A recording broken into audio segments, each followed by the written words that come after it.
Boa tarde. Good afternoon. Eu chamo-me I am Venâncio Mondlane. Mas antes de eu começar a But before I falar, start my presentation, I'd like to direct a very special thanks, because for my country, Mozambique, this is a historic moment. What's going to happen today? Because this is the first time that Mozambique has the privilege to be on this stage, this noble stage, arranged by the Human Rights Foundation. I would also like to thank especially the CEO of the foundation, and all the dedicated team that has helped me and supported me. Javier, Keita, Nicole, Mariana, Nelwing, and a beautiful lady who's interpreting here, Maria Angela. So, I'd like to ask you to give them a show of hands. I'd like to say that I come from Mozambique, a middle-class family, lots of children, 9 children, 4 older brothers and 4 younger sisters. So I'm right in the middle. In math, what you call the bisectress. I've always had this tendency to protect my younger sisters and the weak and the vulnerable, because in my area there was a lot of intimidation among the young people. So I started to practice martial arts to protect my weaker sisters and to help and protect the youth in my neighborhood. And then this desire to serve others was awakening me. So in the backyard of my parents' house, I opened a little gym in a school, open to all, to everyone in the area. This burning desire to defend people, to protect the weak, it was something that grew inside me. And then I became a TV commentator. And I started to denounce corruption, injustices in the country. But at one point, I felt that was not enough. I was a very well-known commentator in the country, but I felt that I needed to do something more. So I stood for local elections. And then later, about 12 years ago, 2013, I come into the active political life. 2 years later, I became a representative of Parliament, National Parliament. So I used the Parliament's floor to denounce injustices, to denounce scandal after scandal by the government. And this is why, still in Parliament, I became the first and the single voice in opposition that was a member of the inquiry committee that investigated the largest financial scandal of the history of the country, which was worldwide known as the hidden debt scandal. I knew this was risky, very risky, but I was not born to be silent. So in 2024, last year, I see that a movement is growing very strong in the country, struggling for structural and definite changes in the country. So I wanted to join that movement, and I ran for the presidency of Mozambique. It was a gigantic leap, but I won the elections. So it was a landslide. It was just like a rolling force over the country. But the regime that has been installed for 50 years continued doing what they've always done.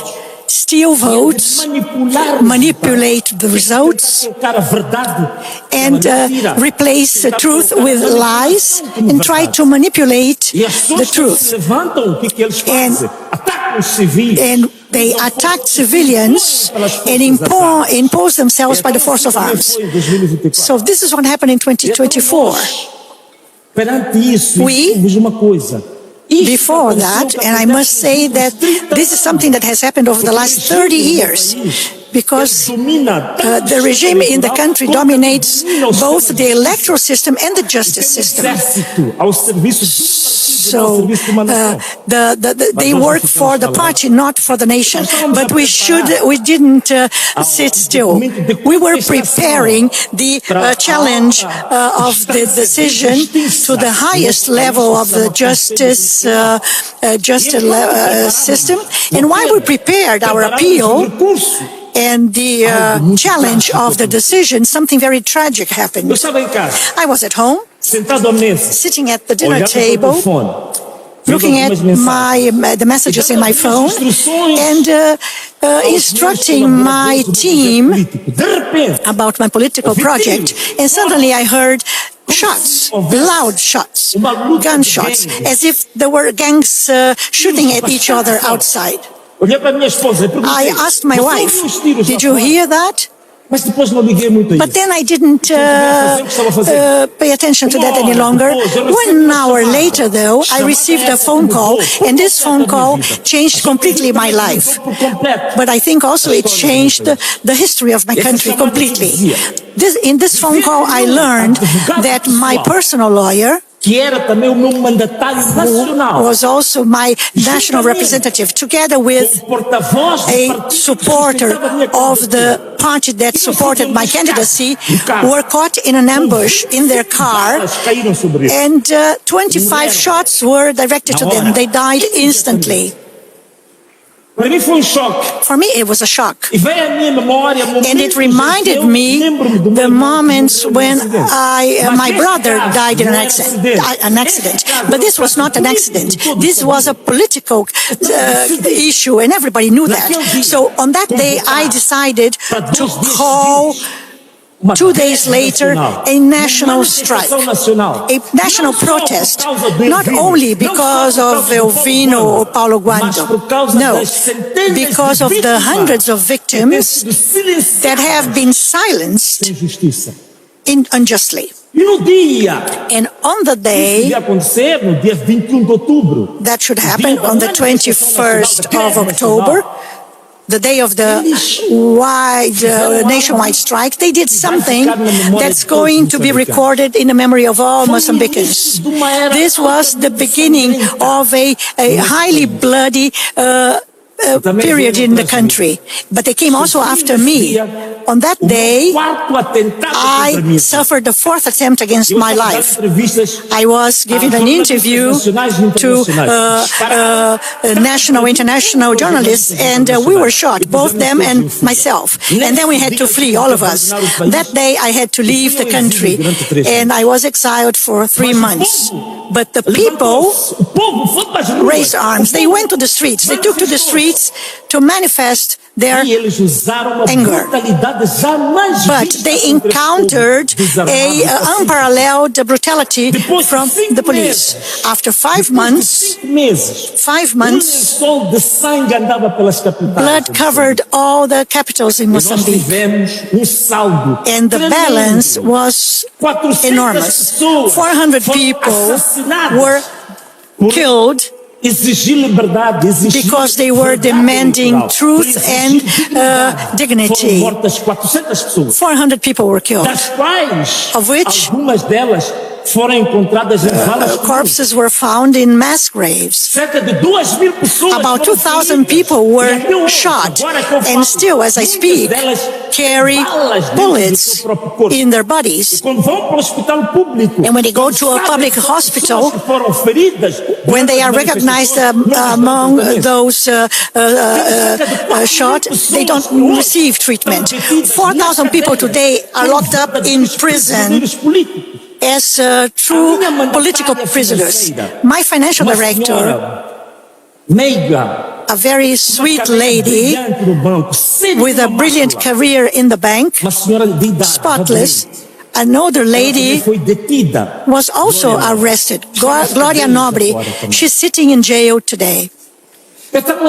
So, this is what we have. Our country is bleeding. Our country is screaming. Our country is in mourning. And I'd like to say something. I came to this point with an interesting history. I was myself a member of the Frelimo party. My father was a senior member of Frelimo.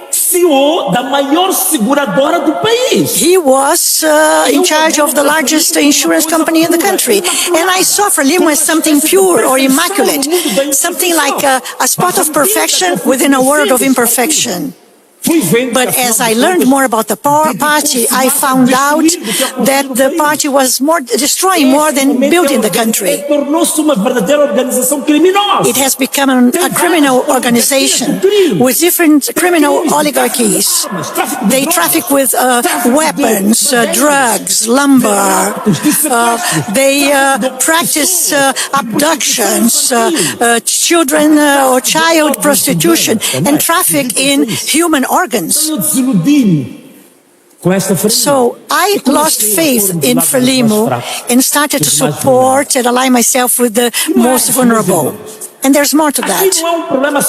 This is not a problem exclusively of elections. No, Mozambique today is one of the richest countries in the world in terms of human resources. The northern province of Cabo Delgado is today suffering a wave of terrorism, is one of the richest provinces, counting with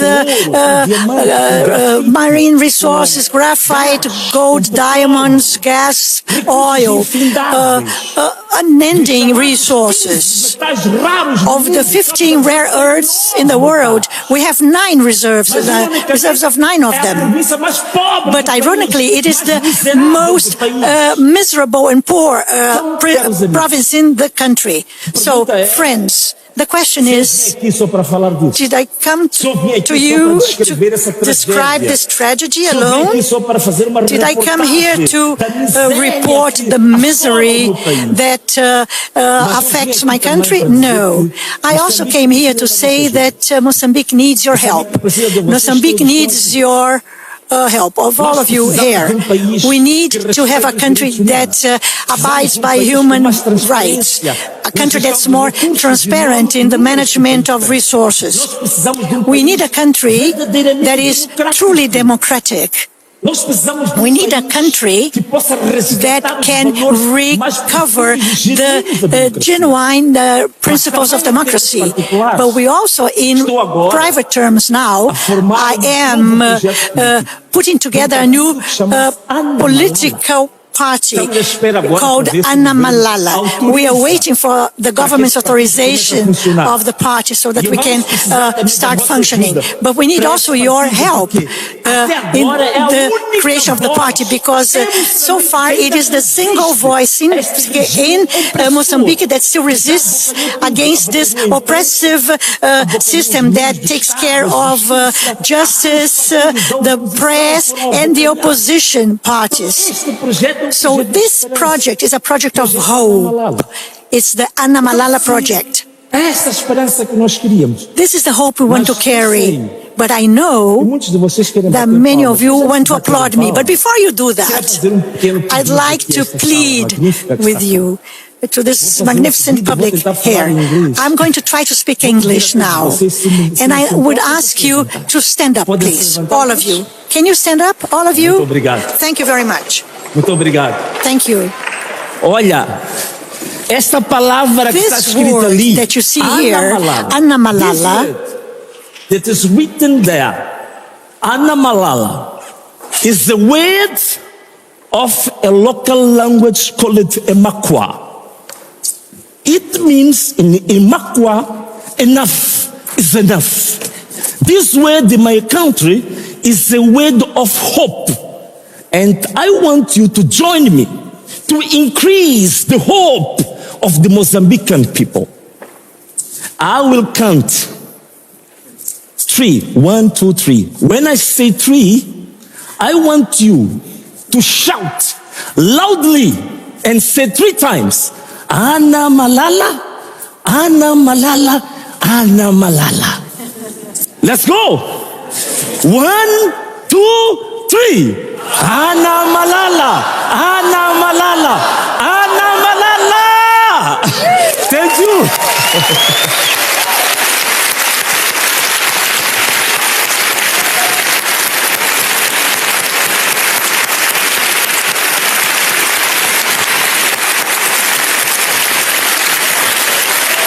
Forte abraço, forte abraço, beijo e tchau. I want to embrace all of you and say goodbye.